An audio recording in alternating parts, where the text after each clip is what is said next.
Hello, my name is Acr. I make Mw2 videos for you guys, my fantastic subscribers.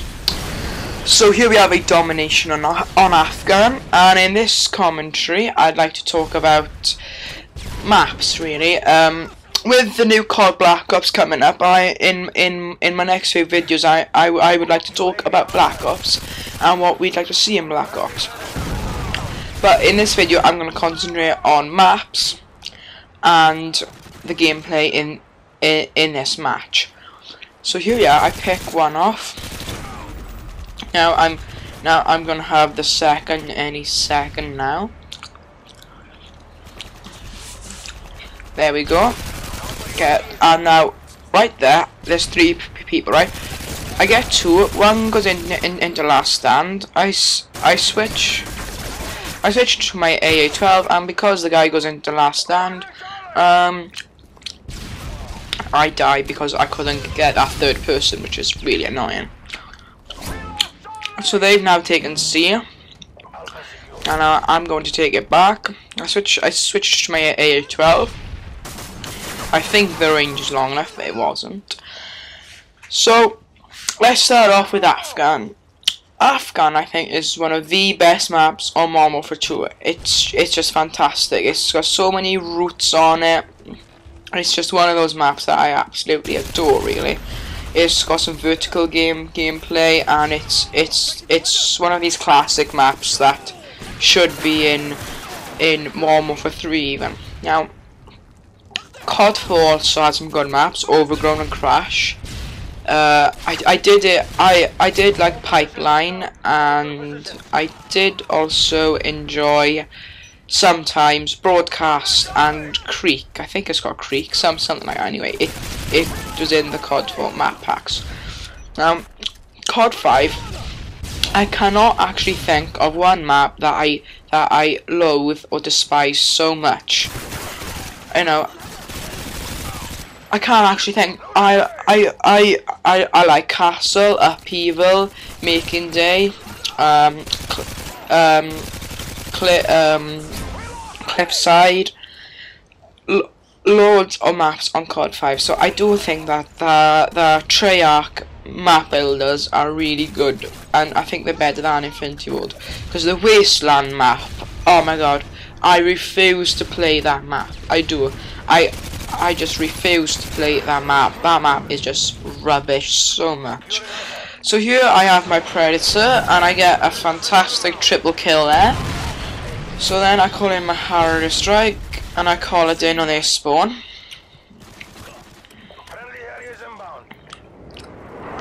So here we go, and then my Harrier kills them off, and then I get a nice double kill there. Call in my Pablo straight away. I don't normally do that, but I just felt like doing it this match.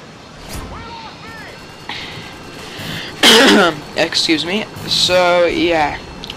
So at this moment, my Harry and Pablo are just owning. Got a nice double kill there. And it's just absolutely owning end of really. So here we are. I'm just leaving the Harry and the Pablo get some kills for me. And now I'm just gonna keep moving around, waiting for them to regroup and rearm. So there I die because for some reason my bullets don't register yet again because of the lag. So in Black Ops I would like to see some lovely vertical gameplay like Afghan. If I could see maps like Afghan, another one that springs to mind is Sub Base. You know, those sort of maps. Afghan and Sub Base are fantastic maps. I think. Derail is quite good actually sometimes, not for team deathmatch or search and destroy, but definitely for like demolition or domination. It is a good map. And Bailout is also a good map, I think. Carnival looks really good, to be honest. And well, I'm just hoping and praying that Treyarch get the weapon balancing correct. Now Vaughn, a Treyarch multiplayer developer, has been asking on the COD Black Ops forums how how they could better the weapon balancing. As you know, I have already given my feedback, and so have many others. Also, matchmaking. I think we need skill matchmaking. So then noobs get teamed up versus noobs if they want to. So it's optional, for instance. So if you're a newbie player and you get teamed up with, say, a 10th prestiger, in your match bonus you will get a higher match bonus.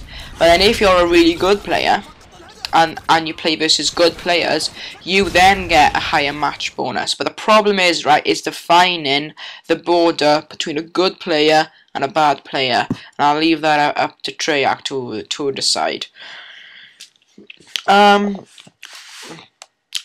I don't really care what weapons are in there, but I would like to see that the kill streaks don't add up. For instance, if I had a Harrier, I got 4 kills with a Harrier, and then I would get an instant chopper gunner. I wouldn't really like that, to be honest. But another thing that would happen is if you put so many kill streaks in there that people will then, it'll cause more camping, if you know what I mean. Because people will just be camping non-stop to get those kill streaks.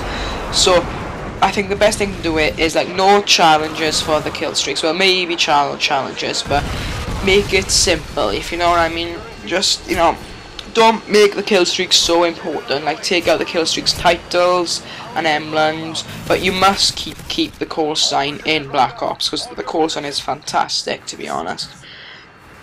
Care packages need to go just to stop stop bad players getting random AC-130s. If you're not good enough to get an AC-130, then you shouldn't get an AC-130.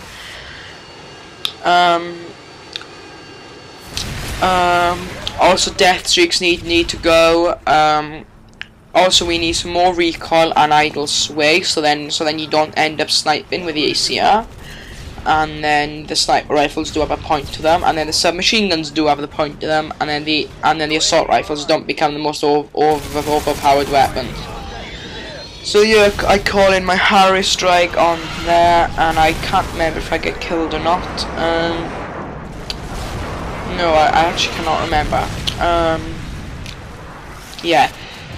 So I think I've touched on the main points that I'd like to see in Black Ops. I don't want to see like massive maps like Wasteland and Derail. I think the size of Afghan is a perfect size. I think the size of High Rise is good, and Favela are good as well. And well, there's only two players left on the enemy team, which is quite funny, really. So I think I've touched every point. Please subscribe for some more videos and like, it really helps me out. So thank you. This is Avaton signing off. And I just forgot to say that there's more Mw2 videos coming soon, and please subscribe. Thank you very much. Goodbye.